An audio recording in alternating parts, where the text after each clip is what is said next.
Bonjour à tous et à toutes, cette semaine sur Shaker Maker on retrouvera quelques découvertes de la marque Ren Skincare. Ensuite côté food je vous proposerai une recette très réconfortante et régressive qui est de la pâte à cookies crue vegan ultra bonne. Si vous me suivez sur les réseaux sociaux, ces derniers temps j'ai fait pas mal de concerts et beaucoup de découvertes musicales. Et cette semaine je vous propose de découvrir le groupe australien Ocean Grove qui propose un son néo-metal très années 2000.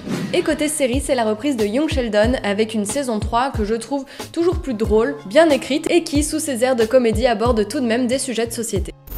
La marque Ren Skincare m'a gentiment contacté pour que je choisisse quelques produits de leur gamme. Donc si vous ne connaissez pas la marque Ren, je vous en ai déjà parlé mais il y a hyper longtemps, il y a peut-être 5 ans, un truc comme ça. Je pense que vous pourrez retrouver des vieux articles sur mon blog, ça fait vraiment un moment que j'utilise cette marque. Ce que j'apprécie dans la marque, c'est qu'il y a une perpétuelle remise en question en fait. Ils cherchent toujours à progresser, ils se positionnent pas comme une marque irréprochable et parfaite. Et je trouve que leur discours est hyper honnête par rapport à ça. Déjà il y a une réflexion sur les packaging, il y a une volonté d'ici 2021 de devenir une marque zéro déchet dans le sens où ils souhaiteraient proposer des packaging 100% recyclés, recyclables et réutilisables. Et ils sont également en train d'agrandir leur gamme de produits vegan, donc ils sont vraiment en perpétuelle réflexion, évolution et progression. Et aujourd'hui, il y a 3 produits que je voudrais vous présenter. Tout d'abord, gros coup de cœur pour le Flash Rinse 1 Minute Facial with Water Activated Vitamin C. Ok, ça fait un peu flipper comme ça. Vous le savez, moi je suis une grande fan des masques aux acides de fruits qui vont grignoter les petites pommardes de votre visage et ne pas utiliser de grains pour faire un gommage mécanique, tout ça. Si vous me suivez depuis longtemps, je répète toujours la même chose. Si vous débarquez,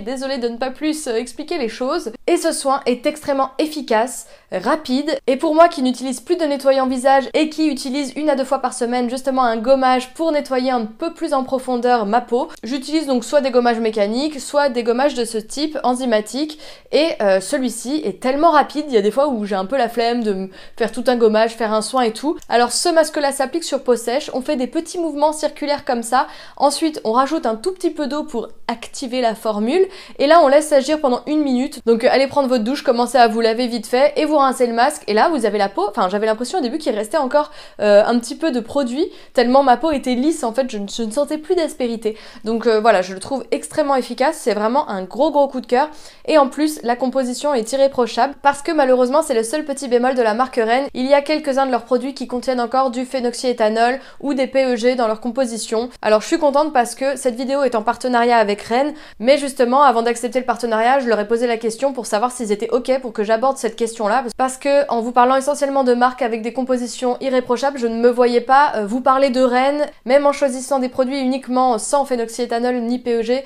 je ne me voyais pas ne pas aborder la question dans cette vidéo parce que je veux être 100% transparente avec vous, et je suis super contente parce que la marque est extrêmement transparente sur le sujet, ils étaient tout à fait ok pour que j'aborde cette thématique-là dans ma vidéo, donc merci à eux pour leur transparence. Je vais d'ailleurs vous dire la réponse et le positionnement de la marque sur le sujet. Donc au sujet des compos, la marque m'a répondu: pour les mentions sur la composition, il n'y aura aucun souci car Ren est également très transparent. Le fait d'utiliser des PEG et phénoxy est un choix car les alternatives pour préserver nos formules ne sont pas satisfaisantes par rapport aux exigences de la marque. Certaines alternatives ne sont en effet pas encore vérifiées et pourraient avoir des conséquences non maîtrisées à l'heure actuelle. Donc moi je trouve ça très bien qu'ils soient super transparents sur le sujet. C'est vraiment, voilà, c'est vraiment comme ça que je considère des partenariats, que ce soit fait dans l'échange, dans une transparence totale, et que je sois tout à fait libre de mes propos.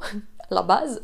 Bon, je vous avoue quand même que j'ai fait une sélection sans phénoxyéthanol ni PEG, sauf le dernier produit, mais je vais vous en parler rapidement. J'ai également testé une nouveauté de la marque, il s'agit du Clean Jelly Oil Cleanser. Je sais pas pourquoi je l'ai dit en anglais alors que c'est en français en dessous. C'est de la gamme Perfect Canva et c'est une gelée nettoyante, donc qui se transforme en huile. Alors, vous connaissez mon exigence impitoyable sur ce type de produit. Parce que moi j'ai un usage assez spécifique. Comme dit précédemment, je ne me nettoie plus le visage avec un nettoyant derrière, donc je veux que ça s'émulsionne complètement. Donc ce produit est une gelée qu'on masse sur le visage sec, qui en massant se transforme en huile, et qui une fois humidifiée s'émulsionne et donc se transforme en lait. Ça marche très bien, ça fait bien fondre le maquillage. En revanche, pour tout enlever, il faut vraiment passer un petit tissu, une petite lingette, pour vraiment enlever tout le maquillage qui peut rester sous les yeux, par exemple quand on met du mascara, quand on se maquille pas mal. Alors que moi j'aime bien me démaquiller uniquement avec mes doigts et ne pas utiliser de lingette en plus, ni quoi que ce soit. Mais je sais que la plupart d'entre vous utilisent une lingette ou un nettoyant après, donc en gros, moi à chaque fois mon exigence, elle sert à rien en fait, parce qu'à chaque fois vous utilisez des trucs derrière. Donc voilà, c'est mon retour sur ce produit. Ça retire très bien le maquillage, donc la pollution et la crème solaire, il se positionne vraiment sur ça, pour retirer la crème solaire. Mais je trouve que pour retirer entièrement son maquillage et vraiment tout décoller, il faut utiliser soit une petite lingette ou soit un nettoyant par la suite. Et enfin, dernier petit produit très original, on trouve peu dans les marques naturelles des produits qui sont un peu lissants et qui donnent un peu l'effet silicone qu'on avait un peu dans nos fonds de teint d'antan, pour ceux qui sont déjà passés au 100% naturel. Il s'agit du Clean Primer. C'est un produit que j'étais curieuse de tester puisque Laetitia du blog Eleusis Megara avait partagé son coup de cœur sur Instagram. Il s'agit donc d'un primer, un peu comme une base en fait à utiliser avant de se maquiller, donc pour celles qui mettent du fond de teint ou de la poudre, qui ont besoin d'un côté un petit peu plus lissant, qui lisse légèrement les ridules, qui repulpe, qui gomme un petit peu les pores de la peau. Ce primer est vraiment super intéressant, il sent ultra bon, il est évidemment sans silicone, et donc son seul petit défaut c'est qu'il contient du phénoxyéthanol qui est donc un conservateur un peu décrié dans la cosmétique bio et naturelle. Donc à vous de faire vos choix. Sur le site Rennes, il y a plein de produits qui n'ont pas de phénoxyéthanol ou pas de PEG. Là, mes deux autres coups de cœur que je vous ai présentés ont une composition irréprochable d'un point de vue de la cosmétique naturelle. Donc vous avez le choix. La marque m'a donné un petit code promo que je vous affiche ici si vous avez envie de craquer pour certains des produits que j'ai présentés ou pour d'autres. J'espère que vous avez fait quelques découvertes du côté de la beauté. On enchaîne sur un tout autre sujet. Côté alimentation, j'ai un petit plaisir régressif en ce moment, il s'agit de la pâte à cookies crue. Petit disclaimer pour cette recette, veillez à ne pas utiliser de farine de blé, c'est vraiment pas bon cru. J'ai demandé un avis professionnel à la naturopathe Fatima Kemar sur Instagram, et pour des raisons de digestion, il ne faut pas consommer de farine de céréales crues, donc tout ce qui est farine de blé, d'épeautre, etc. En général, j'utilise de la farine d'amande, mais comme c'est pas hyper facile à trouver, pour cette recette, j'ai fait une alternative. J'ai donc utilisé des flocons d'avoine que j'ai mixés dans un blender pour obtenir tout simplement de la farine d'avoine. Donc pour le coup, c'est hyper simple de s'en procurer, ça coûte pas cher, on peut même en acheter en mode zéro déchet. J'ai ensuite ajouté un petit peu de matière grasse avec du beurre de noisette, c'est ultra bon. Vous pouvez évidemment utiliser du beurre de cacahuète, j'ai refait ça avec du beurre de cacahuète une seconde fois, c'était ultra bon. Vous ajoutez un petit peu de sucre de coco pour ma part, mais encore une fois vous pouvez mettre du sucre normal, du sucre blanc. On ajoute ensuite une belle cuillerée de margarine et là il faut vraiment bien amalgamer le tout car il va falloir le temps que la margarine s'assouplisse bien pour que cela devienne une belle pâte à cookies que l'on peut former en boule. Si jamais la pâte est trop sèche, ajoutez un petit peu de margarine. Si jamais vous la trouvez trop grasse, il faudra ajouter un petit peu de farine. Ensuite, pour plus de gourmandise, moi j'aime bien rajouter un petit peu de sel, je trouve que ça fait vraiment la différence.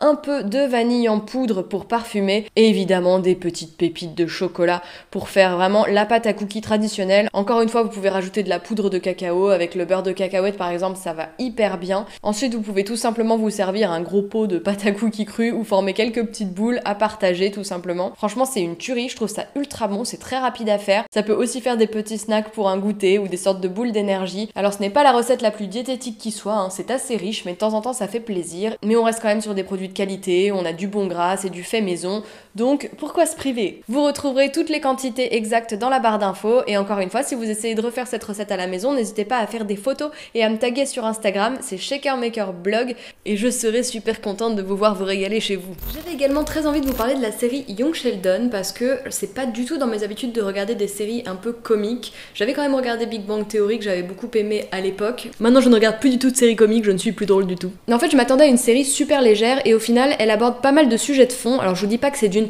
finesse incroyable, hein. On a un peu une grande thématique par épisode, voilà, qui est un petit peu appuyée, mais chaque personnage se développe vachement bien et prennent vraiment le contre-pied à chaque fois. Je trouve que le personnage le plus cool et le plus badass de la série c'est la grand-mère, ce qui est quand même assez stylé. Le personnage le plus paumé, le plus fragile, c'est le petit garçon, c'est Sheldon. Celle qui est toujours un peu révoltée, en colère, à faire des bons mots et lancer des pics, c'est Missy, qui est la petite sœur. Alors pour ceux qui n'ont pas suivi, The Young Sheldon, c'est le spin-off de Big Bang Theory. Donc on retrouve Sheldon, un des personnages les plus toqués de Big Bang Theory. Et à travers cette série, on essaye un peu de comprendre comment il en est arrivé là, pourquoi il est comme ça et son éducation. Alors on n'a pas du tout besoin d'avoir vu Big Bang Theory pour regarder The Young Sheldon, il n'y a pas de souci. Par contre, il y a des petites références, mais vraiment c'est très anecdotique, on va dire que c'est tous les 3 ou 4 épisodes qu'il y a une petite référence à Big Bang Theory.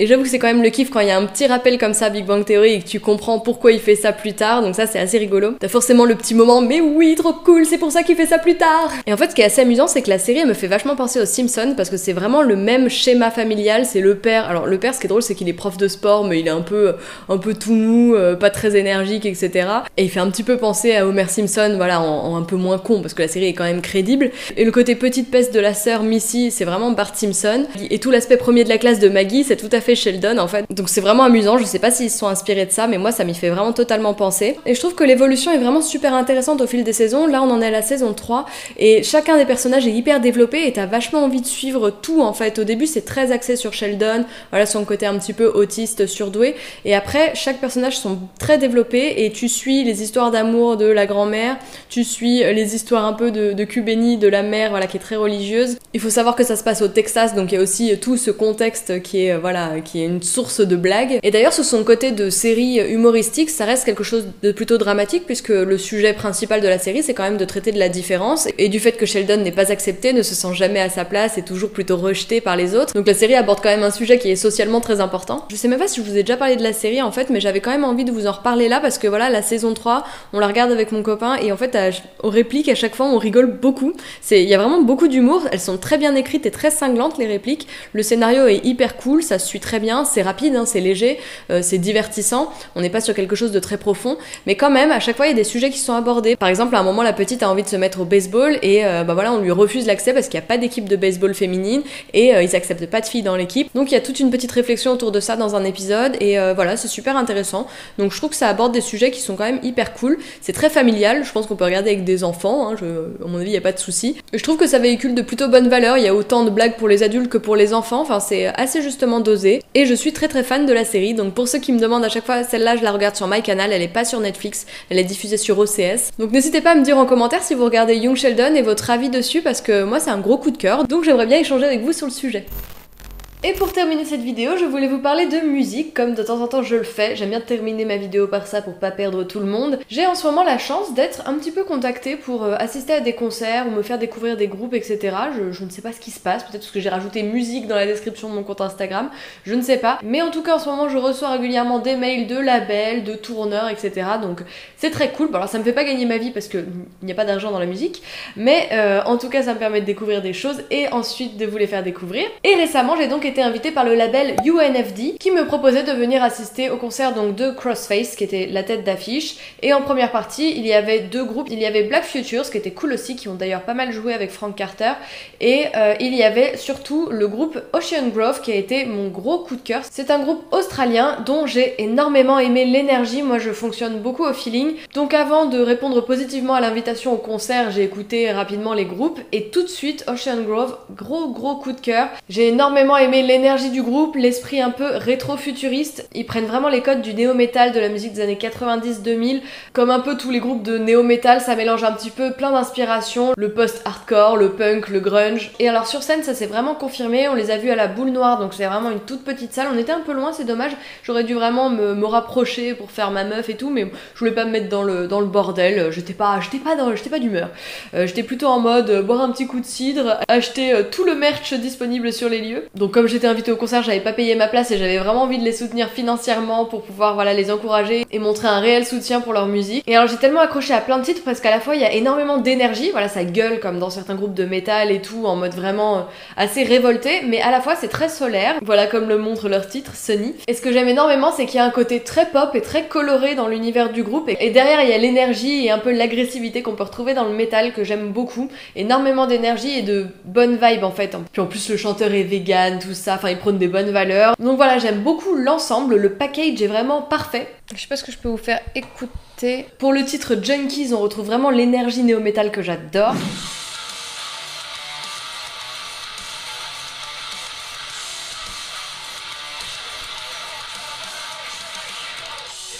La chanson Sunny avec son bon petit riff bien sec, hyper efficace, déjà entendu mais hyper efficace, et le refrain super pop, et voilà avec l'énergie un petit peu pop-punk des années 2000 qu'on adore. Moi personnellement je suis restée bloquée donc je suis fan.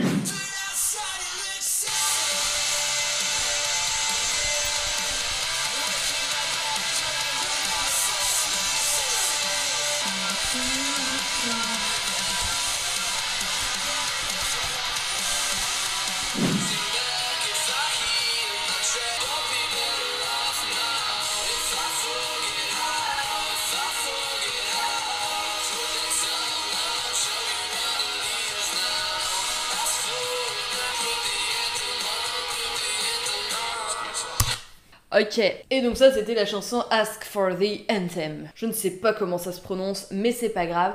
Donc voilà, énorme coup de cœur. Alors au niveau du line-up, c'est un mess pas croyable. Le groupe a des membres fondateurs qui datent de 2010, ils se sont tous barrés depuis. Entre temps, il y en a qui se sont croisés. Là bref, c'est une formation complètement différente, seulement depuis la fin 2018, début 2019. Donc autant vous dire que c'est un nouveau groupe. Moi je vais vous dire que le groupe est tout jeune et vient de commencer parce que voilà, le frontman est différent, tous les musiciens sont différents. Je pense que là ils prennent quand même un nouveau départ. Leur album sort le 13 mars prochain et j'ai vraiment hâte d'écouter ce qu'ils ont à nous dire. J'espère que cette vidéo vous aura plu, que vous aurez découvert plein de choses. Je vous fais des bisous et je vous dis à la semaine prochaine. Salut!